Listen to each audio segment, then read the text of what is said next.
अस्सलाम वालेकुम। Fourth year. आज हमने पढ़ना है capacity of cylindrical capacitor. It is very important topic, अक्सर पेपर में आता है और बहुत आसान भी है। अब सिलेंड्रिकल कैपेसिटर क्या होगा? इन द फॉर्म ऑफ सिलेंडर्स। एक छोटा सिलेंडर है अंदर, ठीक है, जिसका रेडियस ए है, और उसके बाहर एक बड़ा सिलेंडर है जिसका रेडियस बी है, ठीक है। और इस तरह से है कि इनके सेंटर्स सेम हैं। ये कोएक्सियल सिलेंडर्स हैं। ये लाइन जो है ये इनका कॉमन एक्सिस है दोनों का, इस अंदर वाले सिलेंडर का भी और इस बाहर वाले सिलेंडर का भी।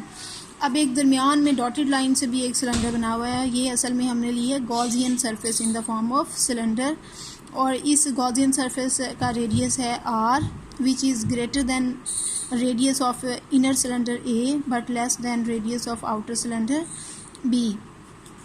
A is less than R but R is less than B। अब हमने क्या करना है? कैपेसिटेंस फाइंड करनी है। उसके लिए दो चीज़ें फाइंड करनी है, Q और V।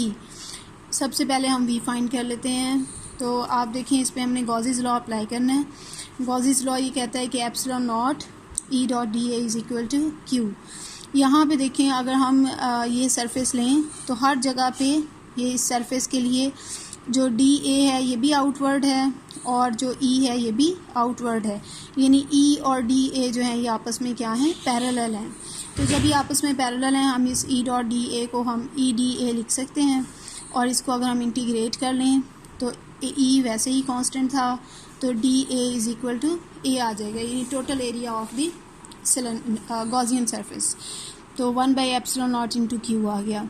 अब ये जो area of the Gaussian surface है टोटल, ये किसके इक्वल होगा? 2πr circumference of the surface multiplied by length of the surface. अब लेंथ इसकी जो है ये हमने इसको, ये वाली जो लेंथ है यहाँ से लेके यहाँ तक, इसे हमने कैपिटल एल कहा है, तो 2πr इंटू एल हो जाएगा, ठीक है। ए की ये वैल्यू हम यहाँ पे पुट कर लें तो E into 2πrl is equal to 1/एप्सिलॉन नॉट इंटू क्यू।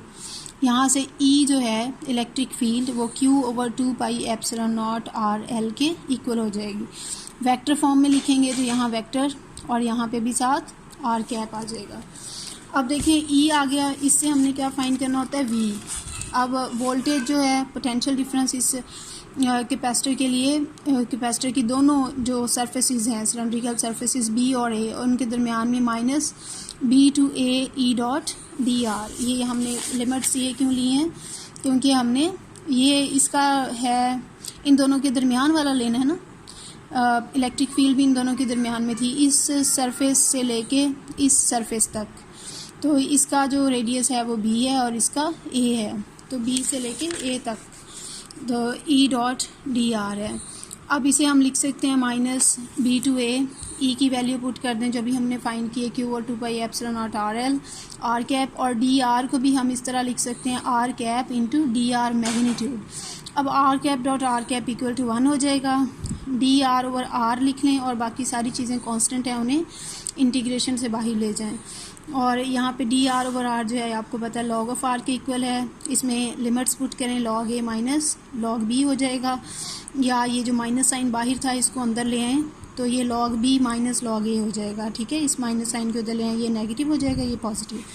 और इसको आपको पता है लॉग की प्रॉपर्टी है, नेगेटिव साइन अगर हो तो हम उसको सिंगल लॉग में बी ओवर ए लिख सकते हैं, ठीक है। अब इसके बाद ये आ गया हमारे पास V। हमने फाइंड करना है C Q ओवर V है। Q का मतलब है charge on any cylinder. Inner cylinder पे जितना चार्ज है एक्चुअली उतना ही चार्ज आउटर सिलेंडर पे है। इक्वल और ऑपोजिट चार्जेस होती हैं ना कैपेसिटर में, तो charge on the cylinder and V है पोटेंशियल डिफरेंस। तो Q ओवर इस पोटेंशियल डिफरेंस की वैल्यू, तो जो कैपेसिटेंस आ गई वो आ गई 2π epsilon naught L divided by log of B over A। तो this is the capacitance of a cylindrical capacitor, ठीक है। Where L is length of the capacitor और B जो है ये रेडियस है आउटर सरफेस, आउटर सिलेंडर का, A radius है इनर सिलेंडर का, ठीक है। चलिए यहाँ तक फिर समझ ना आई तो पूछ सकते हैं। Thank you very much.